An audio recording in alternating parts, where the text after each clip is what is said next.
The Wes Buck Show. It's uncut, it's unfiltered. This is the show of shows. This is the biggest names in drag racing. No holds barred. Speaking his mind. I've never had a problem expressing my opinions, but what we're doing here is bigger than that. These are conversations that need to be had in an unfiltered way. Exploring hot topics. Drag racing's all I've ever done. It's all I care to do. And spreading the gospel of drag racing. I respect the history. I appreciate how far we've come, but I want more for this sport, and I'll fight for it. This is the great American motorsport, drag racing. The Wes Buck Show starts in 3, 2, 1. Hey gang, Wes Buck here, Drag Illustrated Magazine, checking in. It is Friday. That was odd to say. Yeah, that caught me off. It caught me off guard. Welcome to the 68th running of the Dodge Power Brokers NHRA U.S. Nationals. We are here. We had all the gear. We spent Wednesday all day at John Force Racing, and we thought, you know what, guys? Why not just talk about drag racing a little bit more? Thank you guys all so much for joining us. Please feel free to chime in the comments if you're here this weekend. We'd love to see you. Let us know if you're in Indy or if you're planning to watch along this weekend. Click like, click share, click subscribe. Thank you so much for being a part of this and helping us spread the gospel of drag racing. As you can see, I'm joined to my left by the one and only JT Murder T. Whoa. My main man, Mike Carpenter. It's weird to be in the same room. It is, man. Well, this is two in a row. Two in a row. 2 shows in a row in the same room. I'm rooming with Mike, so I mean, I've been in the same room with him for a while. I've already had enough of JT. Oh my gosh, what a day! What a couple of days we have had here in Indianapolis, or just outside the city of Indianapolis, in Brownsburg, Indiana, right here at Lucas Oil Raceway. I just want to kind of touch on this. Of course, we're here at NHRA U.S. Nationals, but this facility. Let's just talk about this track. I mean, do you feel it? Look here behind us. We've got a I don't know if you can see backdrop this here. We've got Brian Loans down here. I don't know if you guys can see him, but an actual professional on the mic down here. We're just amateurs up there. I was tasered by him last time I was around him. not by him, by someone else, but yeah. Well, and we obviously are huge. A huge shout out goes to Jeffrey Young, Josh Hatchett, the whole gang at NHRA for inviting us up here. This was their idea, and that is a little bit of a tough one for me. I go, wait, you want us to do our show in your tower at the biggest drag race in the world? And we said, hell yeah. And we said, hell yeah. Here we are with bells on. So thank you guys so much for joining us. Like I said, I want to just touch on this facility because me personally, all I've got to do is drive through that chain link fence, drive through that gate there, and you can sense the magnitude of this event. You can sense the history, the tradition. You think about the people who have walked around here. I mean, we're perusing the pits today, and we're walking in the same place that Don Garlitz was probably walking, and all these icons. Yep. There's so much drag racing history that was made right here in Indianapolis, and it's just, I got goosebumps. It's a special place. It's kind of like a festival too. I mean, we've got a band out here playing, and it's kind of like right here in the middle of the cornfield. You make a turn, and here's the most famous drag strip. I drove by it yesterday, and I go, well, what's that? Yeah. And Mike's like, that's the track, man. And we are on the track Wi-Fi. I see a couple of people saying that the quality is not so great. So bear with us. I'm sure the connection will stabilize here as we carry on. Bear with us. We appreciate you guys playing along. But man, I just think that this is such a special event, and just rolling through the pits, everybody is on pins and needles. Like, you can sense the anticipation, and I think this especially long day today, right? I mean, it's been a long day at the drag strip, and we're just now getting ready to kick off the pro show, and you can sense the anticipation. Walking around, people are fired up, ready to burn some nitro, ready to go drag racing. It's gonna be speaking of getting fired up, Wes just warmed up a top fueler. Yeah, what a deal! Great segue, T. Great segue. I mean, I was nervous for you.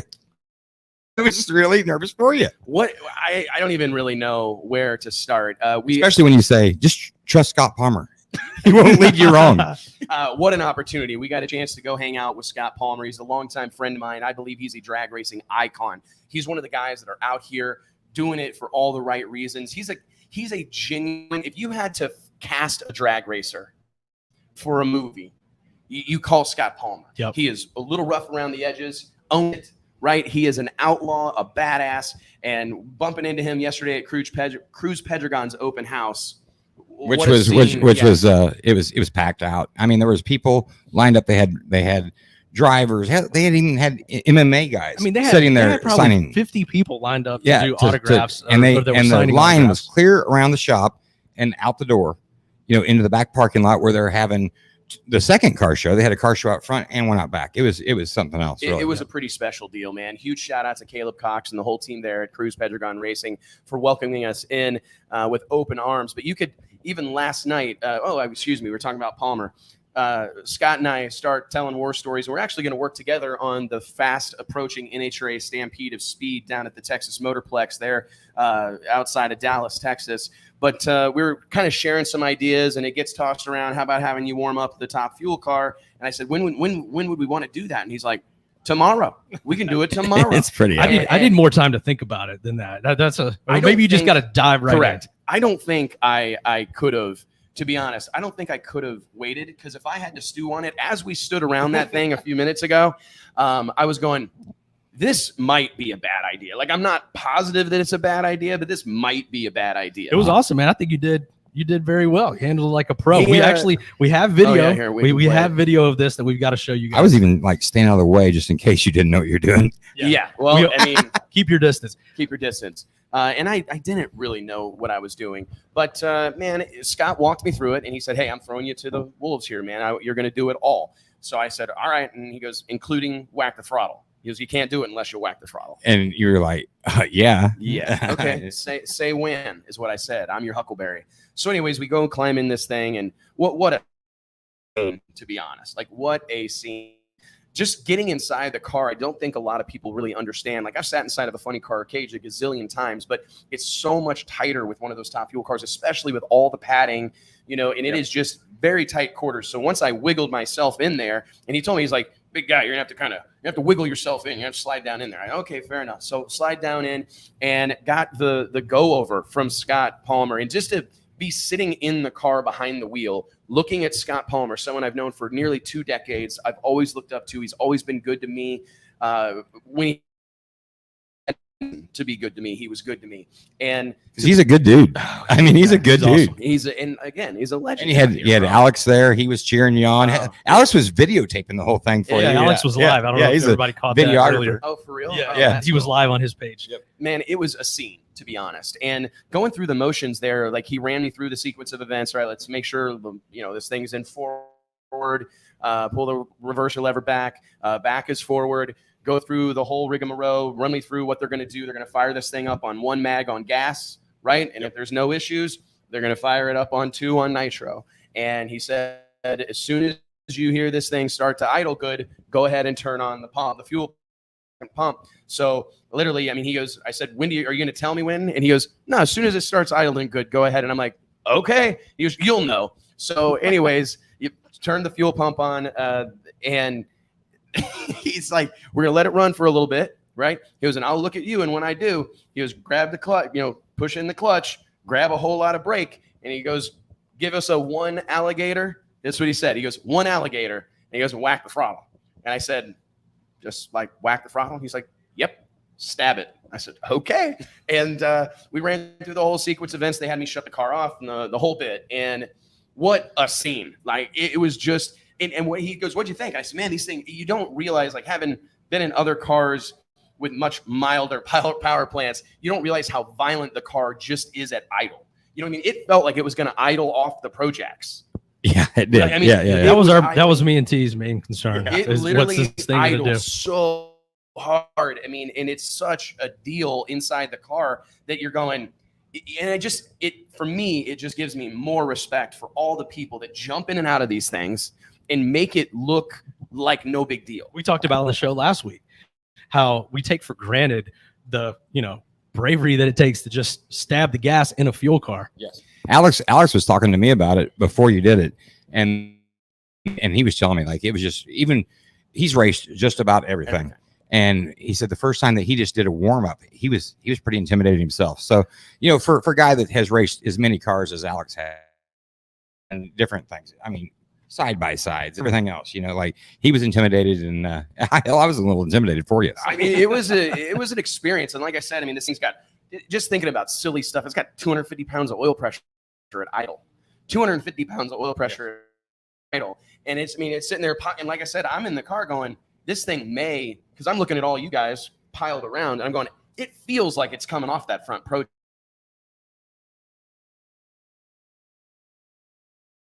I've grabbed the brake lever in my mind so many times, and I've done it so many times in my mind, and to actually reach and grab that carbon fiber handle, that pistol grip brake lever, and start putting the brakes on in a top fuel dragster, it was like the most surreal experience. He about cried. I'm just going to tell you. But we were all tearing up from the nitro. So yeah, true. You know, that helped mask any emotions that we had. Yeah, Larry Dixon is here, out in the woods. Yeah, there's some conversation to be had here. If you guys ProMod want to talk is about definitely in the next town over. Yeah, man. But when I looked at that photo that Steve, I was going to catch an Uber over there. But for those of you that haven't seen it, I mean, it's really, if you go look at how many people are here, just the sportsman pits. I mean, there's so many cars here. I think the final tally was somewhere over 940. And when you come around the corner off of the road and you go, I said it to Mike, I go, oh yeah, NHRA is dead, right? Oh yeah. And I'm like, holy shit. And all the campers. This is my first race. And I'm going to tell you, when I rolled in here, I'm like, holy shit. It's not your first race. It's your first NHRA race. Yeah. I mean, and you've never even seen a fuel car before today. And the first time you're around one, our buddy Wes is warming it up. Man. What an introduction. I work it right. You know, like, yeah. Start at DI. We start having parties at PRI. Yeah. It was this whole lay of the land here. It's so impressive. And I encourage you guys, for any of you that aren't here or haven't been, don't listen to naysayers on the internet. This is absolutely a special happening. And Mike hit the nail on the head. And we got to give some kudos to NHRA, because for the people that like to say that they continue to do the same old things, the people that like to say that, you know, they can't get out of their own way or whatever, it's become something of a sport or religion to bash on the NHRA. But when you roll through the gates of this place and you see the support on the manufacturer midway, I mean, we've got Toyota here, we've got Dodge here. Dodge is right outside our window. Yeah, I'm Dodge staring at it right now. Outside the window. I mean, you've got a massive, very impressive scaffolding, like real pro level stage over here. They've had live music all day long. You see the humanity, the race cars, like they have really, really embraced the festival vibe, which I've been preaching for a decade. That's what we have to do. And the pits are packed. I mean, you can't, like, we're trying to get back over here, and it was hard to get over here. I mean, it was that packed. Yeah, and tons of people. Yeah, it's great. It's so well attended. The energy here is palpable. I mean, you can literally sense it. And even the fan base, like last night at Cruises, I just couldn't believe how many people came by and said that this was like 27th year in a row, 42nd year in a row. And if you think about it, we're not really paying that. We're not giving that kind of commitment its due. I mean, how many people do you know that have done anything 40 times in a row? You know what I mean? Like, that is a massive, massive commitment. I mean, you think about these fans, they have no Labor Day plans for the last 4, 5, 6 decades. I mean, there are people here that have been to one after another, and everybody has like a story about when they came for the first time, right? You do now, right? Yep. And it's an important thing. I think I've been coming here for almost 20 years, and it's really incredible to see that it has maintained, because, hey, man, I've been there. I mean, we put on a race 5 times, and I think about how hard that was, and it still eats at me, because I don't want to be the guy who only did 5, right? I want to be the guy who did 68, right? And but you have a newfound appreciation for it when you come here and you see the guys that are parked in the same spot. I mean, I was talking to Jim and Debbie Green in the staging lanes from C-Tech Manufacturing a few minutes ago, and I said, are you guys in your normal spot? You know, and it's like, yeah, because I mean, you start to know where people pit, where they're going to be, where they park their motorhome. This is like a neighborhood that travels around the country, and everybody kind of sets up in their spot in a different place every weekend. And this one is like everybody neighborhood. And every fun. When me and Mike first rolled in here, we pulled right up to one of our buddies, Lyle, and we just got up to say hi to him, and just everybody came. I'm there. We couldn't hardly get out of there, could we, Mike? No, yeah, it took us a little while once we got in, and that's just like you said. As soon as we turned off the road and came through those gates, it's like it brings back memories from coming here as a kid, or even a couple years ago we were here during the pandemic. 20, and it was a kind of a surreal moment to have this event and to have it go off as well as it did during those times. I think that's another testament to how incredible this event is, because you nailed it. I hadn't thought about it from that perspective, because the fact that this event remains so strong during a global pandemic, really, Yes, right? yes. I mean, there are so many businesses that closed up, so many concerts that get canceled, events that get canceled, all sorts of live and events. this is really the first year since then that this is the only race. It kind of for once, because they're used to for the last couple of years coming here for multiple of now the COVID deal. So I think this year's event has a little bit more of a special vibe to it, because this is the only time we're coming here. I couldn't agree more. And you can sense it amongst the masses that it feels genuinely special. It feels kind of like a return to feed is trash, my wife is saying. It's a little bit of a bummer. Wow, I wonder if we Alicia, should- don't Hey, hold back. Yeah, my wife just texted me feed is trash. She's learned that from my son. That's what he tells me when I play video games. Dad, you're trash. You're trash at this game. Yeah, that's what my son calls me. Really? He says I'm trash at Fortnite. And you know what I say to him? I was like, you're savage. Like, I'm your dad. You know, you can't talk to me like that. Anyways, I don't know. Like, should we bail? Well, let's go for just a little bit longer. Oh, Monday Morning Racer is almost a MoCan. You know what, man? I'm proud. We get a lot of kudos here, and we get a lot of likes and comments and all that stuff. And I hope you guys know that it means the world to us. I mean, we walk around here and hear people say that they love what we do for the sport, but we're not alone. You know, there are an incredible number of people that have spent their lives, dedicated their lives to supporting and growing and showcasing the sport of drag racing. Monday Morning Racer, Lee Craft is another one. This guy's was here all week, right? Yep. Working his ever-loving ass off. One-man show, jumps in a truck, drives across the country back to Missouri so that he can support Chris Graves and the Nitro or the Funny Car Chaos crew at MoCan. And just Dragway. Missouri in general. I mean, it's a great state, you know. And it's like, you think about that. Bobby Bennett's got a squadron of people here, you know. It's for competitionplus.com. Sam Smith here on his own dime, right? Flying across the country from North Dakota to shine a light on several of these teams that he works with. There's so many people that are trying. So, and I'm named 3. I mean, there's rooms beside us. I mean, Rick Green, Kelly Topolinsky. I mean, Sadie Glenn. I mean, there's so many people that eat, sleep, and breathe this stuff. And I think it's interesting because oftentimes it's lost on folks, in my opinion, specifically racers.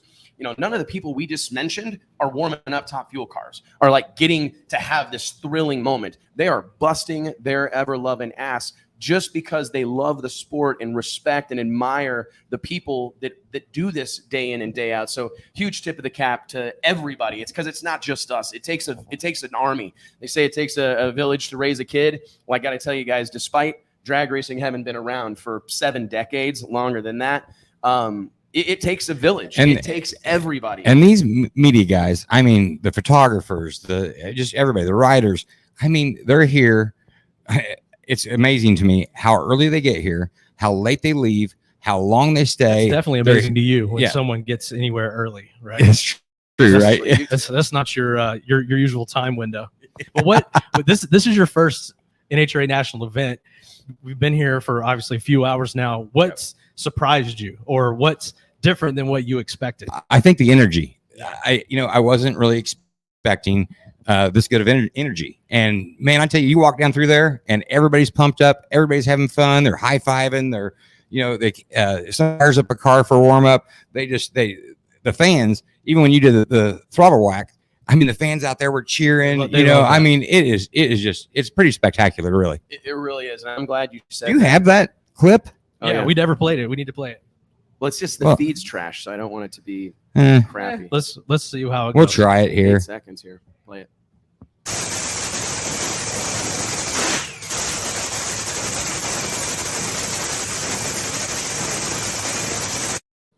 And he's So and he's stupid.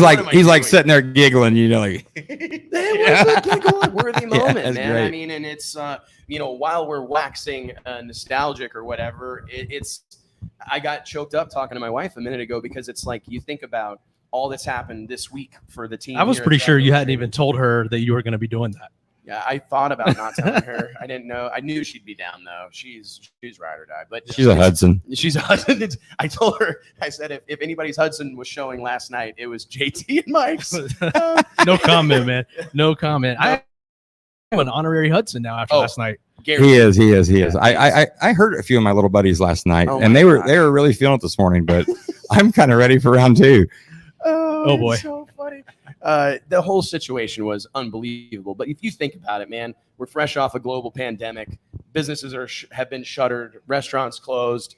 A lot has happened bad in the world the last few years. And I think about how lucky we are and how blessed we are to be here amongst our friends. I mean, this whole group of people here is our extended family. I mean, I walk around here and I mean, I've got friends that I'm close enough. We say we love each other. You know what I mean? And that this community, and to be here doing what we're doing as a guest of the NHRA, then asking us if we want to do, I mean, we had to, the NHRA wanted us to do our show from here Wednesday, and I had to tell them no, because we'd already committed to John Force Racing. And like, when I hung up the phone, I'm like, how weird is that to say though? I mean, like, you know what I mean? It's like, whoa. You know, and now we've proven that we can do that and do it effectively. And so it's like, we get a phone call from, or we get a conversation going with John after we finish the show Wednesday. And he's like, hey, I would like to do this deal again in Pomona. You know, I want you to come to the California shop. And I'm like, wait, what? You know, it's just a massively incredible situation. And honestly, that deal was awesome. And I hope you guys enjoyed it as much as we did. What an interview. What a show on Wednesday. Dude, I didn't know how it was going to go. I genuinely wondered. I was pretty nervous, and I don't get really nervous very often. And sweaty today, but I was sweating, and then I was in an air-conditioned museum essentially. But what a deal. And I do just want to say, all of this would not be possible without all of you. I mean, the tens of thousands of subscribers we have with Drag Illustrated magazine, it's incredible. Hundreds of thousands of followers on social media. It's literally incredible. Our Facebook page right now is growing at to the tune of 1,500 likes a day. It's unbelievable what's happening right now, and we couldn't do any of it without all of you. So thank you guys so much for tuning in on Wednesdays, subscribing to the magazine, going to dragillustrated.com, opening your email, the Drag Illustrated Crew Chief Daily. I mean, we're trying. We're trying. I truly believe that I'm surrounded by the best storytellers in the sport of drag racing, and we want to give you the best stories in drag racing, however you want them. If you want them in your mailbox. I thought he was going to say he was surrounded by the best team at Drag Illustrated, JT. I am surrounded by the best team. Best team in drag racing. There's no doubt about it, man. I walk around here beaming with pride because I know I got the baddest dudes in the world around me, and it's an incredible thing. But seriously, we owe it all to the people. I just got goosebumps. Did you? No, I didn't. We owe it all, man. We got to get one of those in here. We owe it all to the people that are spending their hard-earned dollars going drag racing. You know, I have these guys call me like, "Hey, man, thank you so much," and it's like, dude, if you don't go do burnouts, nick passes, and spend buku dollars and time away from your family, we're screwed. We don't have any stories to tell. So it's really thank you guys. Thanks to the racing community. I pinch myself every day to be a part of this community. I'm lucky enough to have traveled a ton and met a lot of people, ran with a lot of different groups. Drag racers are a special, special group of people. In the pandemic, to be honest, and the strength of the NHRA here today, in 2022, in a time of electrification, in a time of going green initiatives, right? In a time of having to have Antron Brown testify, right? Yeah. To preserve motorsports, the right to modify your car, to be here surrounded by tens of thousands of people, 1,000 race cars. I mean, shout out God, we're doing, this is unbelievable. And the money that it costs these teams. I mean, you look down through here and you have hospitality tents set up. They're serving food. They're doing press conferences. They're anything else. I mean, not the drinks. Yeah, we just left the sponsor extension announcement over at Justin Ashley's pit. And how about it? I guess that I don't know for a fact, but obviously the guy that spoke, he's a member of the Phillips family that obviously owns and founded that company. To have him here and committed to drag racing. Did you hear what he said? Yeah. Like he goes, and this is such what a reminder of how you sell something. He said, I turned down this sponsorship dozens of times. He goes, I told Jim Epler. Jim Epler. He told Jim Epler, who is part of the team there at Phillips Connect. He goes, he pitched this Top Fuel deal to me, and I continued to shut it down. He goes, Amber, another part of the team there at Phillips, came to him and said, hey, we should really do this Top Fuel deal. And he said, no, he said a dozen times he told him no. And they said, just come to the races one time. He came out to Pomona last year for one day. He said the cars, he goes, I stood down there on the starting line. The cars took off. He goes, and I literally looked at him and I said, I get it. I get it. We have to be here. What a testimony that is. God. We say that all the time, that you have to be here. You have to get someone hooked on drag racing. They have to attend it in person to appreciate it, because it's tough. Whether it's a TV show, video game, whatever, it doesn't have the same effect. JT is about to find that out when these fuel cars and they had light a hot dog roller machine there in their pits, and I'm pretty sure that could sell about anybody. Those things look good, man. Oh man. Oh my goodness, dude. I mean, it's an incredible thing. And I genuinely feel lucky and blessed. I'm so grateful to be a part of this community. But talk a little bit about the race. We're going to do an abbreviated show here today because we're not really supposed to be talking about any sort of results. We got some racing going on behind us. I see Pro Mods in the lanes. So I really want to be down there for Pro Mod. But let's actually, we just saw the Mountain Motor Pro Stock cars make their first exhibition passes of the day. Last time those cars were here, Johnny Placino took the win, a star champion of the PDRA. Johnny's got swag, man. He's got some swag.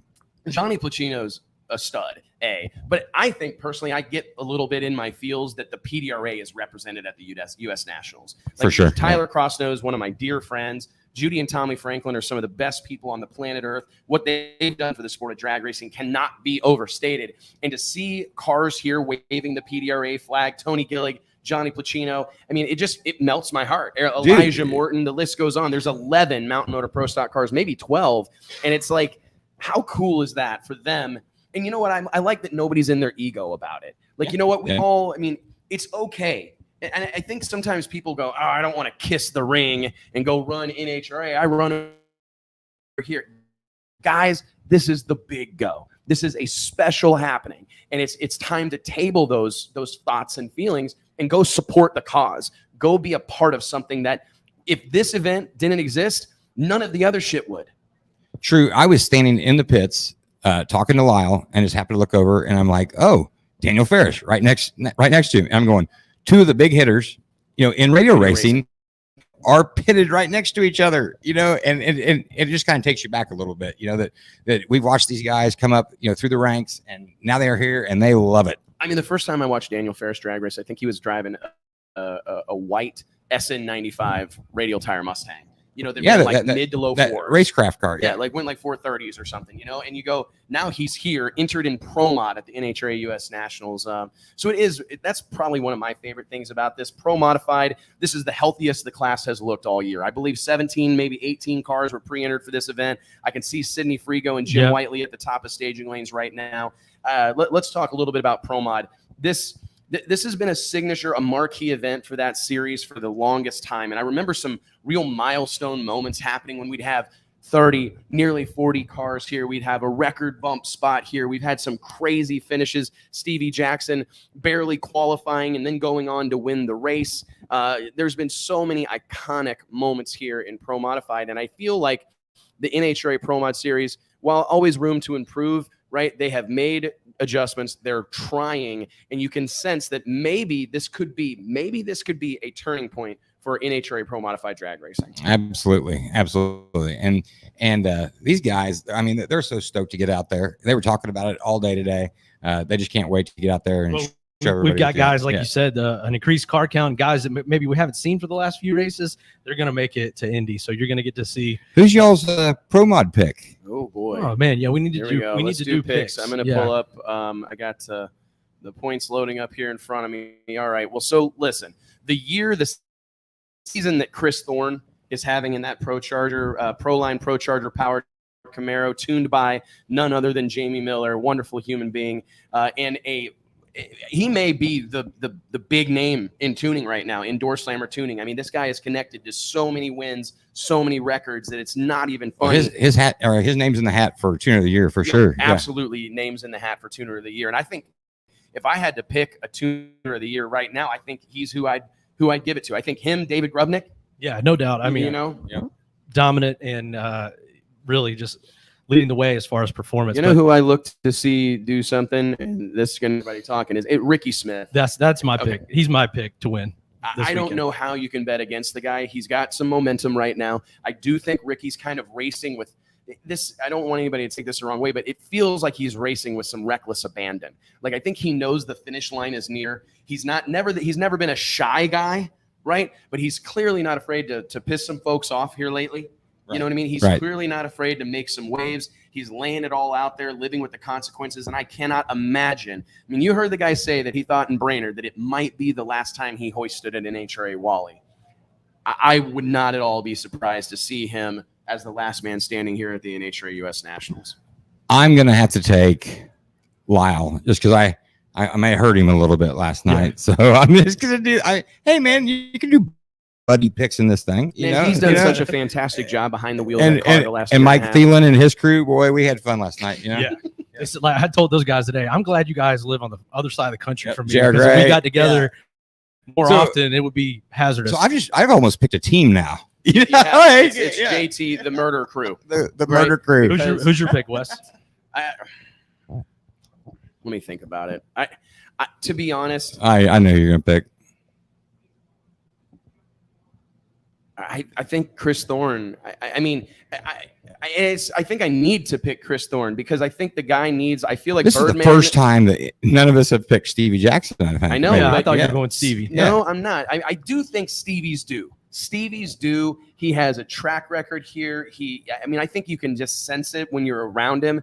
But I think we need to put some respect on Chris Thorne's name. Yeah, you know for what sure. I'm saying? Put some respect on this man's name. I don't think he's not the marquee name yet. But the season he's having is crazy, unbelievable. It is, and it's so good, and there's no aborted runs. That car always goes A to B. It's always at the top of the pack. I think that he will have to lose this race, in my opinion. I think this is his race to win, and someone is going to have to really reach out there and snatch it from him. I don't know. That's saying a lot, though, because you look at this list, and I'm talking heavy hitters. Everybody's a heavy hitter. My God. You saw Justin at the hotel the other night, sitting fourth in points. He's got to win this year. Yep. J.R. Gray, sixth in points. There's a lot of hitters that are sitting there in that top 10 that any one of them could do something this weekend. Stan Shelton just rolled by us over there. Stan's only been to one other, I think, NHRA race so far this season, the 4 wides there, but he was in the final quad. He was in Norwalk too. Oh, he was in Norwalk. Yeah. Okay, so he's been to a couple of races this year, but that team is flexing hardcore. So, I just think that Pro Mod is going to be one of the funnest classes to watch. Before we dip out of here, guys, and I do want to thank you all for hanging with us like you have. Let's run through quickly Pro Stock, Top Fuel, and Funny Car, of course. Erica Enders this weekend looking to make it 3 in a row at the NHRA U.S. Nationals. A 4th final in a row. What's your guys' Which would put her in rare territory, right? Very rare. There's only a handful of people that have won. I actually have it in front of me. If you guys give me 2 seconds, I can probably tell us exactly who it was. While you're looking that up, who's your pick? My pick in Pro Stock, it's hard to bet against Erica, but you got Stanfield right there, and Troy Coughlin Jr. is coming off back-to-back wins. Who? So it's momentum. To me is an underrated factor in drag racing. And you can sense it with TJ Coughlin. He's just he was walking around here with some swagger. He's got some swagger, and it's been great to see that because this drag racing will beat you down. It will break your heart. And I felt like the last couple seasons I was seeing Troy Coughlin Jr.'s heartbreak. I could just see it. Like he felt like maybe this was always going to elude him.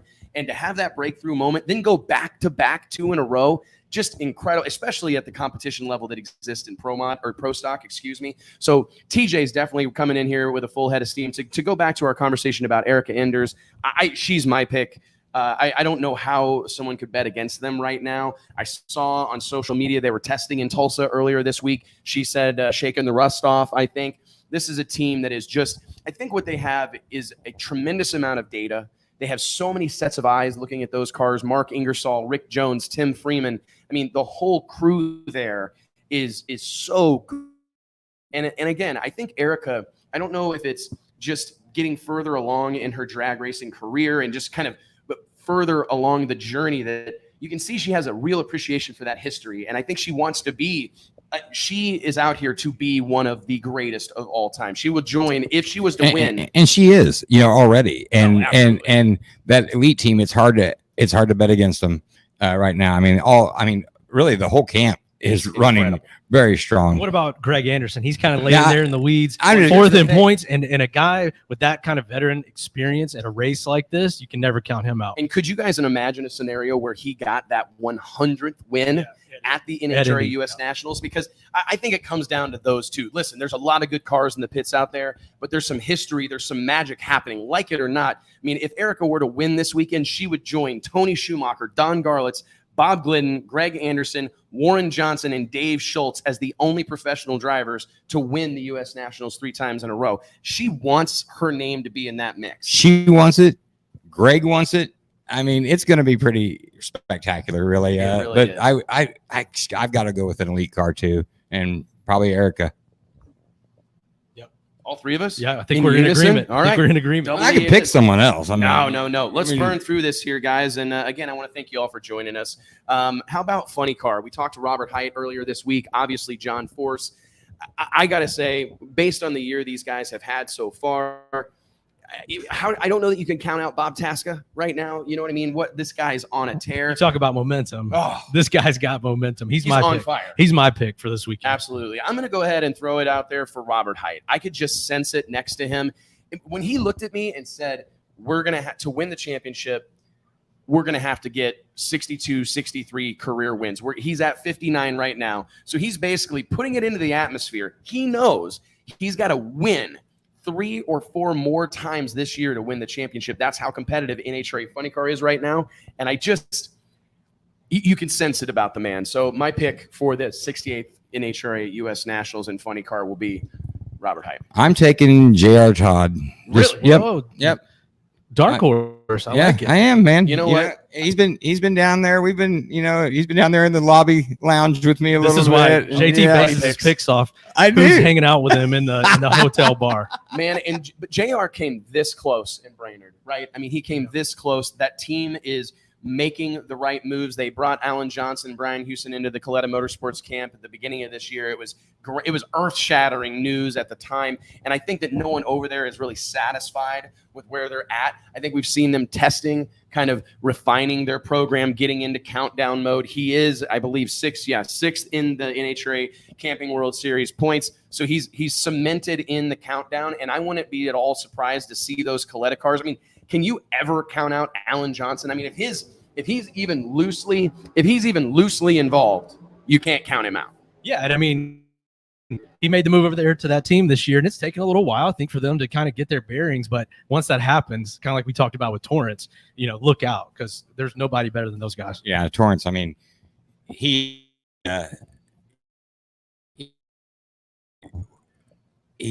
kind of put up with a lot of shit from everybody, really. Yeah. Like what happened to you? I'm still running good. Yeah. I mean, he's third in the points and has only won one race. I mean, and it's like, yeah, you can't count this guy out. Yeah. So moving into NHRA Top Fuel, we got Brittany Force coming into the weekend as the points leader. We've got Steve Torrance fresh off a win up there at the NHRA Lucas Oil Nationals in Brainerd, picking first. Gosh, I think I've got to pick Steve Torrance.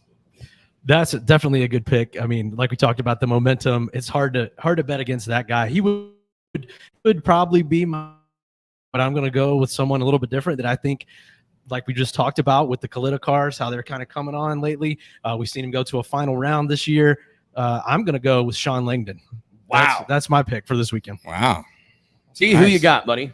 Man, I mean, do I do the buddy pick again? Yeah, do the buddy pick. I mean, do I take Alex? I mean, why not, right? Hey, man, he wasn't at the bar last night. Yeah, I think. Or Clay, smarter than we are. They're my buddies, So. Big news this I week. would love to see Clay win. Oh my goodness, Clay Milliken. And here's let's talk about this before we check out for the day, guys. Here's the real conversation: is that the bottom of that top 10 right now? There are three cars: Tony Schumacher, Clay Milliken, Austin Prock, 10th, 11th, 12th. Only the top 10 cars after this weekend will be able to compete for a championship. The points reset. We're back to zero.